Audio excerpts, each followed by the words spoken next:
Kantor Imigrasi Kelas 1 TPI Gorontalo juga turut menyediakan fasilitas pelayanan isi paspor kepada warga Sivitas Akademika Universitas Negeri Gorontalo dalam rangka mewujudkan program Direktorat Jenderal Imigrasi untuk memberikan pelayanan yang terbaik dalam pemberian dokumen perjalanan Republik Indonesia.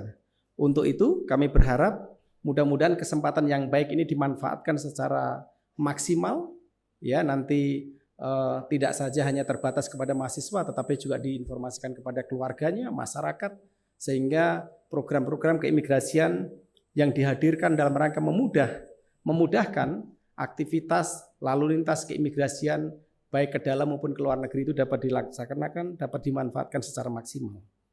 Saya mengharapkan kegiatan ini dapat dilakukan secara berkelanjutan dan juga direplikasi di beberapa perguruan tinggi lainnya di Gorontalo, agar pengetahuan dan literasi tentang tugas dan fungsi keimigrasian dapat dipahami dan digelorakan di setiap institusi perguruan tinggi yang menjadi salah satu ujung tombak dalam upaya untuk mencerdaskan kehidupan bangsa. Bapak Ibu, kenapa Immigration Goes to Campus ini sangat penting? Karena kita pun perlu mendapatkan edukasi tentang tugas dan fungsi dari imigrasi. Selama ini yang kita pikir adalah immigration is just about passport and visa. Tapi sebenarnya imigrasi itu lebih penting dari itu, Bapak Ibu. Oleh karena itu, hari ini dengan mereka datang ke sini itu sebenarnya merupakan satu hal yang blessed buat kita. Karena mereka datang menjemput bola, memberikan edukasi kepada kita, dan memberikan keuntungan bagi kita. Bapak Ibu, saya juga kemarin berbincang sedikit dengan teman-teman dari imigrasi, Pak Kakanwil. Saya bilang begini, saya mau memberikan apresiasi kepada kantor imigrasi. Karena imigrasi sekarang ini, di zaman sekarang beberapa tahun terakhir ini semakin approachable. Semakin approachable. Saya berani bilang begini Pak, karena sejak saya masih mahasiswa, itu saya kebetulan mendapatkan undangan pemuda di Jepang. Tetapi saya harus ngurus paspornya di Manado. Waktu itu belum ada kantor imigrasi di sini. Harus ngurus, bayangkan Bapak. Jadi kita itu harus bersyukur sekarang kita nggak perlu jauh-jauh untuk ngurus paspor misalnya atau hal-hal yang berkaitan dengan keimigrasian.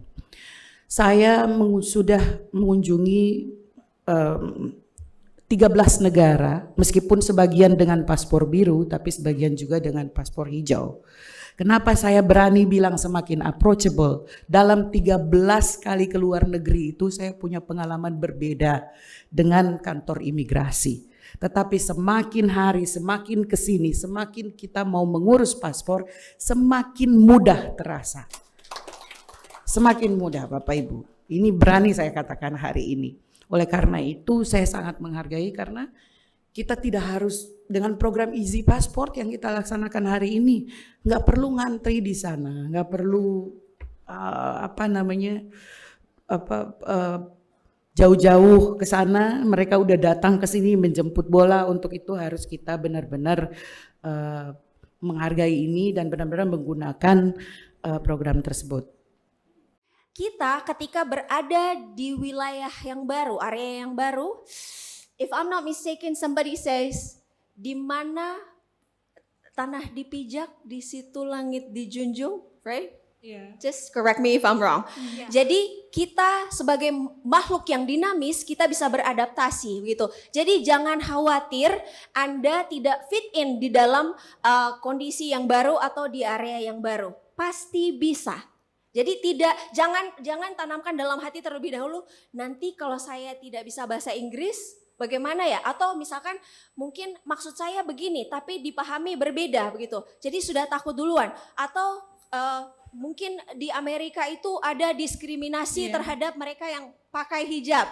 No, that's a stereotype that's going on in your mind. Itu hanya stereotype yang ada di dalam otak kita. Jadi percaya dulu bahwa kita dinamis and we can do it. Karena saya adalah yang alhamdulillah istiqomah, walaupun saya agak-agak a little bit crazy if I may say so, tapi saya mempertahankan untuk pakai hijab saya, dan itu kalau kita bisa menunjukkan identitas kita, if for example orang menganggap bahwa orang pakai hijab itu is part of terrorist, kita yang membuktikan bahwa kita bukan teroris. Tidak harus dikatakan, tapi dengan perbuatan yang kita lakukan begitu.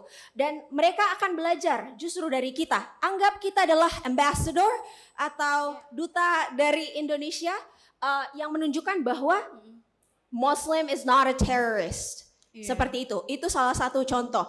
And saya membuktikan bahwa memang mereka itu harus diberikan pencerahan untuk bisa paham bahwa ada stereotip tertentu yang harus dihapuskan di dalam kalangan mereka sendiri. Jadi memang perlu sekali untuk orang Indonesia datang ke luar negeri atau orang dari Asia untuk menjelaskan bahwa ini budaya yang seperti ini salah, misalkan maksudnya kayak ada di pikiran mereka bahwa kita adalah bagian dari teroris, atau misalkan your hijab is part of the oppression. Jadi kita itu memakai hijab hanya ditekan begitu oleh agama kita. Kita adalah ambassador yang akan menjelaskan bahwa ini bukan part of tekanan gitu, tapi because we believe in this and because this is our religion, maka kita pakai hijab ini.